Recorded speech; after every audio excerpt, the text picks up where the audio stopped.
Oh, I ain't nobody new. Just want to say one of the epidemics that's happening in our community is uninhabitable environments. Families living in renting out of desperation just to get a space and a place in this overcrowded, gentrified community full of self-entitled, NIMBYistic type of folks who really don't care about the real community. They come in here and they build four walls around them, literally, socially, and on every level. I've been in this area for over 20 years, and I'm originally from the Bay, originally from Frisco, via Vallejo through Oakland, Berkeley, back in Oakland. Third generation Frisco girl from the community. Can't even live in the city I was born in. I'd like to live back in San Francisco because that's where I'm from. But that's just a thought, a dream, and an anomaly.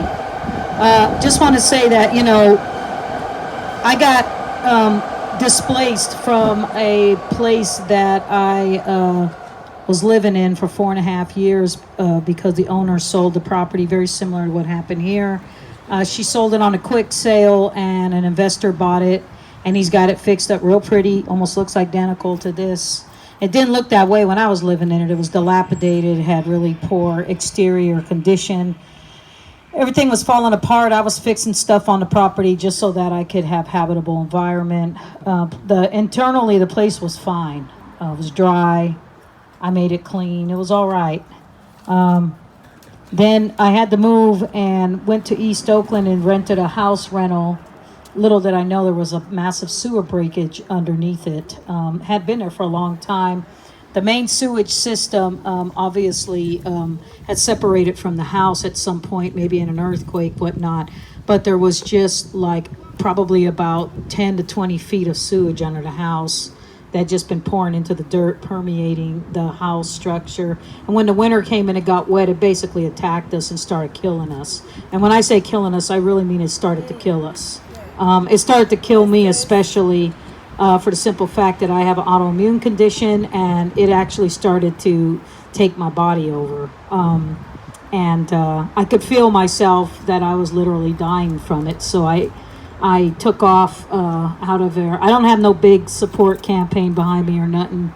I just quietly took off and, went to a friend's house and slept on her couch for a month and a half. And desperately got another apartment, and it just happened to be in Berkeley, so I ended up back in Berkeley. Unfortunately, that apartment a year later literally came alive with mold. The walls were soggy and wet, and they were dripping, literally dripping. The ceilings was dripping the phenol, which is a chemical from roofing materials, yellow chemical, onto my children that were sleeping on the bunk bed, was dripping on me. I was still healing from the sewage break and went into another place that just turned into a big poison mushroom.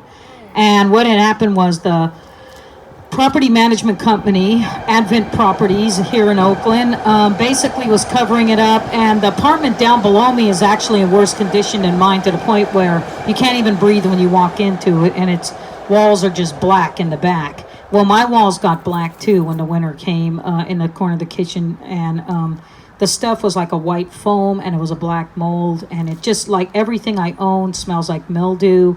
My mouth, my belly button, everything, headaches, sinuses, all of it, weakness, achiness. I'm still trying to recover from this. I'm not out of the woods yet. I'm still, I want to call it detoxing from both.